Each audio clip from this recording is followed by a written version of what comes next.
Venga, encarna, que mira la hora que es y me llegué tarde al trabajo. Date prisa, que tengo que irme ya. Y ahora está la cosa como está. Tienes que tener más suerte que ayer porque ahí toda la comida salada con los perros. Pero, hombre, no me agobies. No te agobio, te digo la verdad. No, porque podía pues ayudar. venga, sácate la botella que tengo ahí de vino tinto que ayer compré y me la Podía ayudarme algo en vez de tanto agobio como me pone. Que tengo mucha prisa, date prisa que me llega tarde al trabajo y si... Espera un poco que ya está la comida hecha. A ver si es verdad. Que los hombres estoy muy fácil de nada más que reempujar, pero luego no ayudan nada. ¿Qué es lo que hacéis?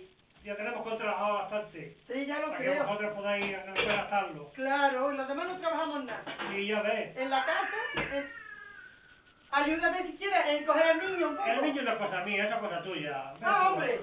Pues mira, lo que digo, que me voy ahora mismo con mis amigas a la cafetería. Andando.